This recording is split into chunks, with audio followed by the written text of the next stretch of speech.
যেই বিএনপি এবং ধানের শীষের জন্য সারা জীবন পরিশ্রম করে গেলেন ব্যারিস্টার রুমিন ফারহানা, সেই বিএনপির ধানের শীষের বিপক্ষেই কিনা এখন স্বতন্ত্র ইলেকশন করবেন তিনি।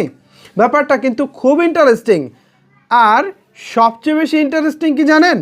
আজকে তিনি যে বক্তব্যটা দিয়েছেন সেটা ছিল সবচেয়ে বেশি ইন্টারেস্টিং। ব্যারিস্টার রুমিন ফারহানা আজকে বলেছেন, আল্লাহর পরিকল্পনায় বিএনপির বিপক্ষে নির্বাচন করতে হচ্ছে।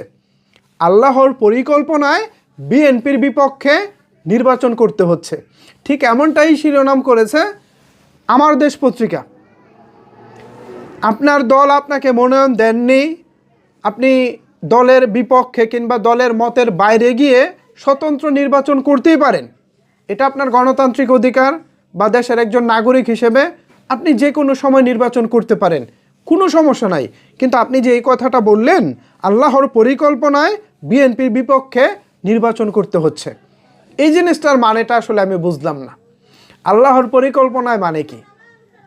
আল্লাহকে আপনাকে বলে দিয়েছেন যে আপনি বিএনপির বিপক্ষে গিয়ে নির্বাচন করেন, এরকম কিছু?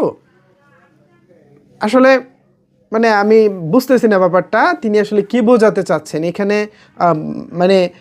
তার দলের বিপক্ষে দীর্ঘদিন ধরে তিনি যেই দলের জন্য রাজপথে আন্দোলন করেছেন, সংসদে সংরক্ষিত নারী আসনে তিনি সংসদে দাপিয়ে বেরিয়েছেন, সেই ব্যারিস্টার রুমিন ফারহানা এখন তিনি হচ্ছে বিএনপির বিপক্ষে নির্বাচন করবেন, এবং তিনি বলতেছেন আল্লাহর পরিকল্পনায় বিএনপির বিপক্ষে নির্বাচন করতে হচ্ছে। এই কথাগুলো আসলে কেমন জানি একটু অন্যরকম মনে হচ্ছে। যাই হোক, যার যার ব্যক্তিগত অভিরুচি, আসলে তারা কে কোন জায়গা থেকে কখন নির্বাচন করবেন এটা অবশ্যই যার যার ব্যক্তিগত ব্যাপার। শুভকামনা রইল ব্যারিস্টার রুমিন ফারহানার জন্য। এখন ওই আসনে বিএনপি থেকে যিনি মনোনয়ন পেয়েছেন, পাশাপাশি রুমিন ফারহানা যে আসনে নির্বাচন করবেন ওই আসনে তো বিএনপি থেকে দলীয়ভাবেও একজন মনোনয়ন পেয়েছেন। এখন দলীয়ভাবে যিনি মনোনয়ন পেয়েছেন তিনি আসলে রুমিন ফারহানার মতো এত পরিচিত কিনা। ব্যারিস্টার রুমিন ফারহানা তো অনেক দিন ধরে তিনি রাজনীতির মাঠে আছেন, সো তিনি কিন্তু মোস্ট পপুলার, মানে পরিচিত বা পপুলার, জনপ্রিয় যাই বলি, সেটা কিন্তু ব্যারিস্টার রুমিন ফারহানা। এখন তার এই স্বতন্ত্র নির্বাচন করার ফলে দল থেকে যিনি মনোনয়ন পেয়েছেন তিনি নিশ্চিতভাবেই বড় রকমের বেকায়দায় পড়ে গেছেন বলা চলে।